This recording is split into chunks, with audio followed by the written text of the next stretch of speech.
Salut à tous et bienvenue dans cette formation full gratuite dans laquelle je vais essayer de vous donner un maximum de data sur ma stratégie et comment elle a fait pour me faire devenir rentable sur le marché.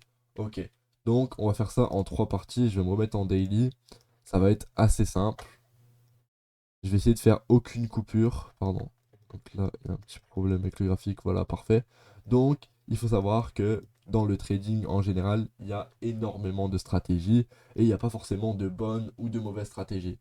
Moi, en l'occurrence, je trade les liquidités. Vous avez sûrement dû l'entendre, mais les liquidités, c'est quelque chose qui fonctionne et qui fonctionnera toujours.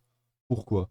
Les liquidités, c'est tout simplement des zones que le marché va aller constamment chercher. Le marché se déplace uniquement de liquidité en liquidité. Ça, essayez de le noter quelque part, c'est super important. Pourquoi il se déplace de liquidité en liquidité?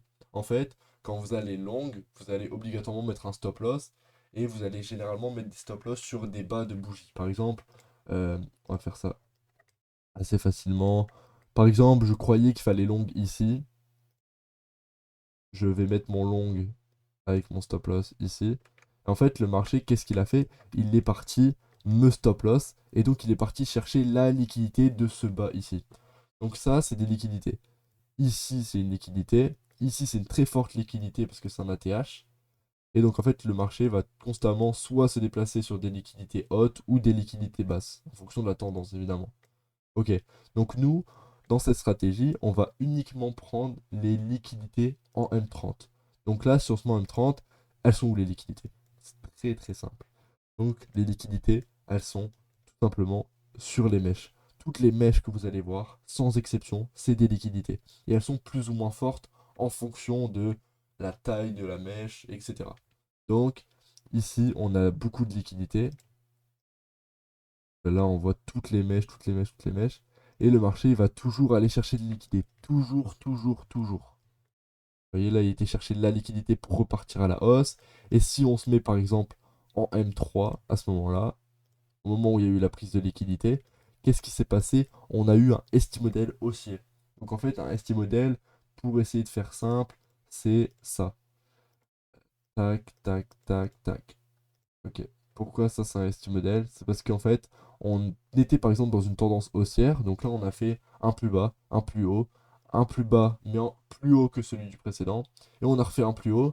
Donc là, ça s'appelle un BOS. En gros, c'est quand on break la structure et qu'on confirme encore une fois qu'on est dans une tendance haussière. Et ici, on a fait une prise de liquidité. Donc la prise de liquidité, on pourrait limite la noter comme si elle était là. Et ensuite, on va chercher les POI. Donc je vais le noter les POI, écrit comme ça.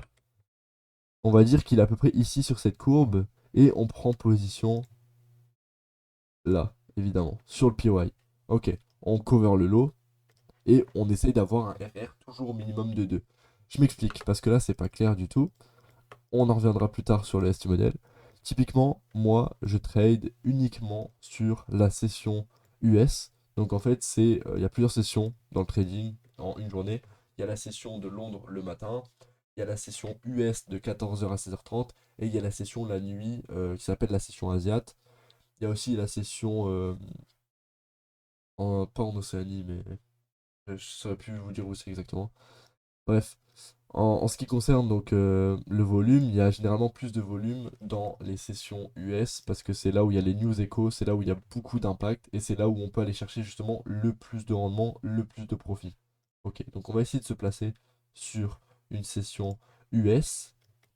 Donc toujours de 14h à 16h30. Si vous tradez avant 14h, vous allez avoir un risque énorme de perdre votre trade. Si vous tradez après 16h30, pareil, ça ne sera pas de ma faute puisque vous n'avez pas respecté le plan à la lettre. Ok, on va essayer de trouver une session US. Donc toujours 14h max. Ok, là on en a une, j'avais déjà tracé de liquidité. Ici, c'est là on est à 14h à ce moment-là. Donc tout ce qui s'est passé avant, c'est super important. On voit que avant le marché, il a fait un BOS dans lequel il nous a prouvé qu'il pouvait repartir à la hausse. Mais en réalité, on n'est pas reparti à la hausse à ce moment-là. Et c'est pour ça que le marché a été liquidé tout le monde. Parce qu'en fait, le dernier plus haut pour repartir à la hausse, il était ici. Donc là, vous voyez pas parce que. Voilà. Le dernier plus haut, c'était ici. Donc en fait, du moment qu'on est en dessous de ce plus haut, on est censé prioriser les shorts, prioriser les shorts, prioriser les shorts. On n'avait pas besoin de longue, malgré qu'il y ait eu ce BOS, fallait short parce qu'on n'avait pas break la structure.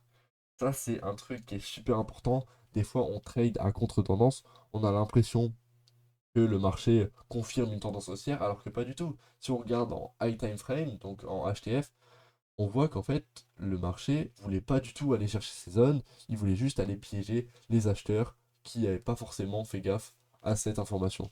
Ok, donc là on a un BOS en M30, mais il n'est pas du tout important puisque c'était réellement celui-là qui est important. Donc à partir de ce moment-là, il faut prioriser les shorts.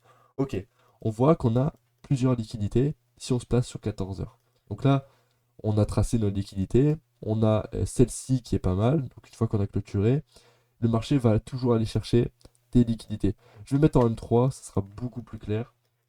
Ok, donc maintenant, ça, c'est les liquidités qu'on a tracées. Hop, le marché va toujours aller chercher les liquidités. Une fois qu'on a été chercher celle-là, on a eu un gros, comment je pourrais dire ça, un gros break-off structure baissier avant. Vous voyez le volume baissier qu'il y a eu avant lors de la session de Londres, et ben en fait il est super important parce que en fait, il nous a prouvé que le marché, il rejetait et il voulait pas aller chercher la hausse. Il a rejeté une fois ici. Tac. Il a rejeté une fois ici. Il n'a pas réussi à rebreak le plus haut. Il a rejeté une fois. Il a rejeté une fois. Et qu'est-ce qui nous a prouvé en plus de ça? Qu'il n'était même pas capable d'aller chercher plus haut. Et carrément, il est parti chercher beaucoup plus bas. Donc là, on a un gros BOS. Donc un BOS, c'est enfin, plutôt un shosh du coup. C'est un changement of structure. Donc on va le noter ici. C'est en gros quelque chose. C'est une tendance de marché qui s'inverse. Pourquoi elle s'inverse? Parce qu'ici on était haussier et on a break le plus bas en clôturant en dessous, pardon, et du coup ça s'appelle un shosh. Ok, donc là, à partir de ce moment-là, on a prouvé en M3 qu'on était baissier et qu'encore une fois, il n'y avait aucune raison de longue. Ok, on a été chercher cette liquidité haute, et maintenant qu'on a été chercher la liquidité haute et qu'on est entre guillemets au top, et ben il faut short, c'est le meilleur moment de short. Encore une fois, ça c'est un dicton un peu, comment je pourrais dire ça? Il n'est pas forcément bête, mais il est un peu bête, entre guillemets. Bref. En gros, le dicton, il dit que il faut jamais ramasser un couteau qui tombe, dans le sens où il faut jamais long quand le marché est super bas. Puisque si vous allez ramasser un couteau qui tombe, bah, le seul risque que vous allez avoir, c'est de vous couper la main. Et en gros, il faut jamais euh, parier à la hausse dans un marché qui est baissier. Quand c'est contre-intuitif, on pourrait dire que plus il est bas, plus on a de chances que ça remonte et tout. Jamais, jamais de la vie. C'est trop risqué. Il faut que vous tradez à tendance. Vous avez comment? Vous tradez contre des gens qui sont beaucoup plus intelligents que vous, entre guillemets. Vous tradez contre des algorithmes qui vous piègent à l'infini. Si vous tradez à contre-tendance, vous aurez aucune chance de réussir vos trades. Aucune, aucune. Enfin, peut-être 10% de chance, mais dans ce cas-là, c'est du casino. Ok, donc vous êtes obligé de trader à tendance parce que c'est pas vous qui gérez les fonds d'investissement des centaines de millions d'euros. Vous êtes obligé de suivre les gros poissons. Ok, on a été chercher cette liquidité et maintenant ce qu'on va attendre c'est un ST model. Vous voyez que avant d'aller chercher cette liquidité, on a fait un plus bas. Ce plus bas, je vais l'entourer juste ici et il est super super important parce que c'est ce qui va, pardon, nous aider à prendre position. Donc là en l'occurrence, on a eu un plus bas avec une prise de liquidité juste après. Et on va attendre, avec notre estime modèle que j'ai énoncé tout à l'heure, on va attendre que le marché aille clôturer en dessous de ce plus bas pour prendre position. Donc là, hop, on va essayer de le tracer juste ici, tac. Vous voyez? Donc là, on a quoi? On a quoi exactement? Vous allez commencer à comprendre. Ici, on a notre prise de liquidité, qu'on peut même remarquer ici, tu vois. Ici, et ici, on a notre choche. Encore une fois, changement en structure. Et ici, on a notre POI que j'ai parlé tout à l'heure et que je vais réénoncer ensuite. Tac, POI. Donc nous, ce qui va nous faire déclencher la position, ça va être le choche ici, donc le changement en structure après la prise de liquidité en M30. Si vous n'avez pas de prise de liquidité en M30, vous aurez très peu de chances que ça fonctionne, puisque ben, les liquidités en M15 sont pas du tout importantes. Peut-être que ça peut marcher sur une liquidité en H1, ça m'arrive de prendre position sur des liquidités en H1, puisque plus vous allez augmenter le time frame, plus il y aura de chances que votre trade fonctionne, entre guillemets. Donc, une fois qu'on a cherché le POI, donc déjà, qu'est-ce qu'un POI? Un POI, c'est tout ce qui est fair value gap. Donc là, on peut le noter. Il y en a un ici. Order block aussi, il y en a un ici. Breaker block et tout ce qui s'ensuit. Donc ça, c'est des zones qui vont permettre d'entrer avec la meilleure précision possible sur le marché. Ok. Donc là, c'est une session US qui a été faite il y a très peu de temps. Et comme le marché fait un peu n'importe quoi en ce moment, on n'a pas pu prendre notre position. Et si on devait prendre une position, donc là, une fois qu'on a eu notre choche, donc on a clôturé dans ce plus bas, on cherche les POI pour prendre position. Donc moi, j'aurais très bien pris ce POI en essayant de cover ce high ici. Faut toujours cover le high, puisque ben, vous avez des chances de vous faire stop loss avant même que le marché continue. Donc là, on essaie d'avoir un rendement de 2 minimum, un RR de 2, pardon, et essayer de viser par exemple cette liquidité-là. On peut même viser celle-là à la limite. Ça doit pas être très clair pour l'instant, vous allez comprendre après. Et pourquoi c'est pas intéressant de prendre ce trade? Déjà, premièrement, donc en fait, même si le marché n'est pas cherché mon POI, est pas venu chercher mon POI, c'est pas grave parce que c'était pas du tout intéressant de prendre ce trade. Pourquoi? Parce qu'ici, on voit qu'on a 771 pips du stop loss. C'est pas du tout intéressant. Nous, ce qu'on va prendre, c'est que des trades minimum, enfin maximum, qui ont 500 de pips sur le stop loss. Ok. Toujours 500 pips sur le gold. Donc là, en l'occurrence, on est sur le XAUSD, vous pouvez le voir ici. Sur le GBP USD, vous imaginez bien que 500 pips, c'est énorme. Puisque bah, on n'a pas le même spread, etc. Donc en fait, nous, sur le XAUSD, on va toujours prendre 500 pips maximum par SL. Ok? 500 pips max. Donc là, en l'occurrence, c'était pas intéressant. On va essayer de reprendre une autre session. Donc je vais me remettre en M30. On va essayer de trouver des liquidités importantes sur des sessions US. Donc, ok, là c'est intéressant. Là, on était à 14 heures. Je vais noter mes anciennes liquidités en M30. Encore une fois, bidon, je trace juste mes zones. Rien de compliqué. Euh, il y en avait d'autres. Ouais, il y avait celle-là aussi, liquidité qui était pas mal. Il y avait celle-là encore une fois. Donc le marché laissait beaucoup de liquidités en bas pour justement aller les chercher par la suite. Là où tout le monde va se faire trap, pardon. Et en fait, ce qu'il faut savoir, là elles sont là, parfait. Donc là, je me remets en M3, encore une fois, je précise. Ce qu'il faut savoir, c'est que le marché va toujours essayer de vous trap. Et quand vous prenez assez de recul et vous tradez les liquidités, vous allez vous dire que c'est beaucoup trop simple et que le trading, normalement, on m'a toujours dit que c'était compliqué. Pourquoi avec cette stratégie, c'est simple? Parce qu'en fait, toutes les stratégies sont simples, honnêtement. Il n'y a pas de stratégie plus compliquée que une autre.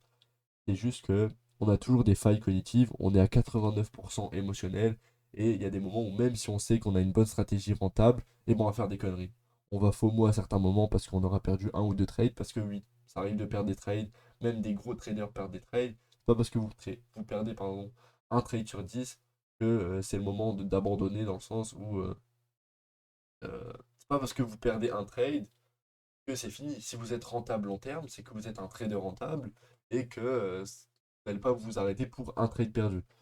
Bref, là on a, donc je vais revenir à ce que je disais, on a tracé nos liquidités en M30 et on peut voir deux trois trucs intéressants. C'est que quand on revient en M3, donc chaque bougie c'est 3 minutes, on voit que le marché a choche un plus bas récemment.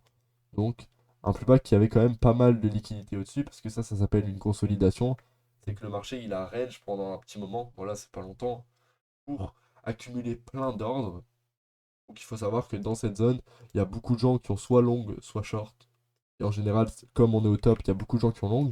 Qu'est-ce qu'on va faire quand les gens long?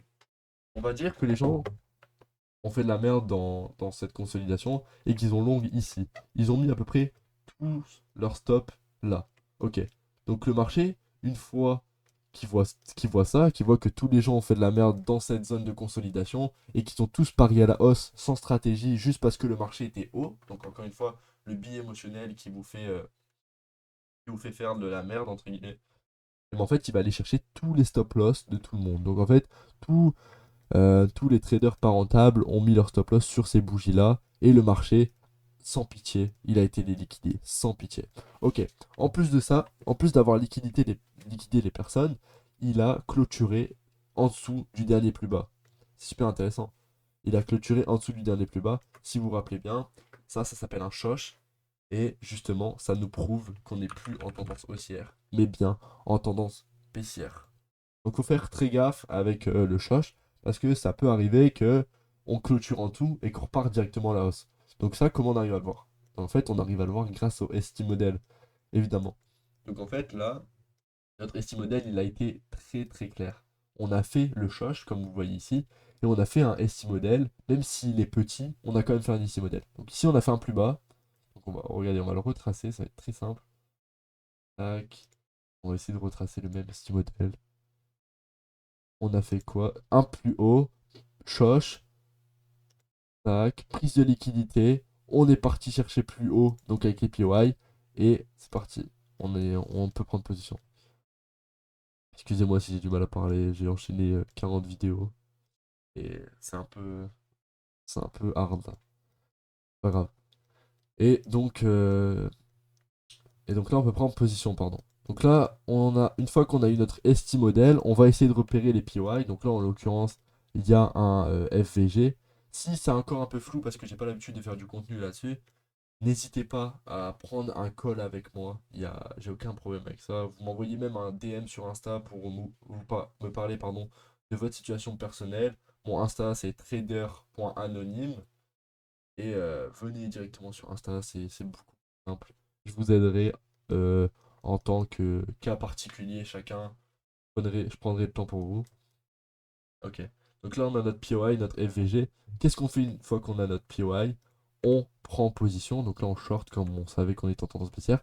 On va essayer de cover le dernier high. Donc le dernier high, c'est celui-là. Ça, c'est assez clair. On voit que le dernier plus haut, bah, c'est celui-là. On cover le dernier low. Le dernier high. Ah, pardon.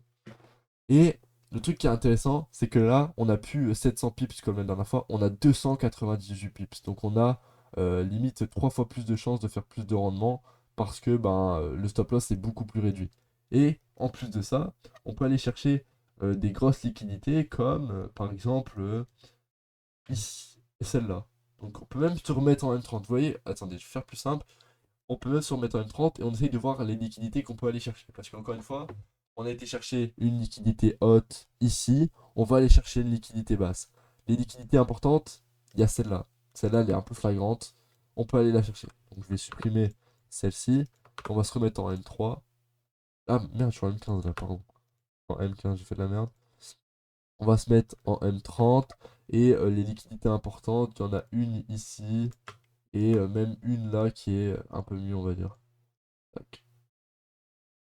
On va se remettre en M3 et on va prendre position. Donc je sais plus où j'étais exactement. Ouais, j'étais ici. On va prendre position jusqu'à aller chercher ces liquidités ici. Donc si on prend la première, on n'a qu'un RR de 1,7. Pourquoi c'est pas intéressant de faire 1,7 de RR? Parce que nous, on risque toujours 1% de notre capital. Ça, c'est 1% de notre capital. Et pour viser 2 donc toujours 2 fois plus, donc on risque 1% pour gagner 2% minimum. Ça arrive de gagner plus aussi, mais minimum. On prend jamais un FR de 1,5. Ça, c'est pas intéressant du tout. Donc en fait, 1,7, c'est pas assez intéressant comme RR. Du coup, il va falloir aller chercher une autre liquidité. Et cette deuxième liquidité, elle nous permet d'avoir un RR de 2,2. 2,2, c'est très intéressant. Ça veut dire que si on a misé par exemple 250 dollars sur un prop firme à 25K par exemple, et ben en fait on peut récupérer littéralement environ 600 dollars sur le trade. Ça c'est pas mal. Donc 600 dollars, j'essaie de vous montrer la durée du trade. Le trade a duré euh, 27 minutes. Donc il y a quoi de compliqué quand on respecte notre plan? Évidemment, c'est pas si simple parce que encore une fois, on sait que la stratégie elle est rentable, mais on aura toujours des biais cognitifs qui vont nous faire perdre de l'argent. C'est tout, c'est comme ça, c'est le marché, il nous influence. Et il va falloir se remettre le mindset en tête, entre guillemets, pour que ce soit très clair. Donc là, je vous ai donné un bout de ma stratégie qui va vous permettre de lancer des trades et potentiellement être rentable. Je n'ai pas parlé de tout l'aspect psychologique et c'est pour ça que si vous avez beaucoup de questions là-dessus, n'hésitez pas à me DM, à me demander, oui, comment toi tu gères tes émotions sur le marché, parce que moi aussi, des fois, ça m'arrive, j'ai passé une mauvaise journée, je commence à faire de la merde sur les graphiques, ça m'arrive, c'est pas un problème. Donc là, je vous note mon Instagram. Là, c'est trader anonyme. Et si vous avez des questions, vous m'envoyez un DM ou alors j'aurai directement le lien pour réserver un call avec moi et je vous aiderai directement en appel et on va prendre limite des trades en appel. Ça peut être très très très très intéressant. Donc, moi, je vous souhaite une bonne journée et encore une fois, à la prochaine et bon trading surtout.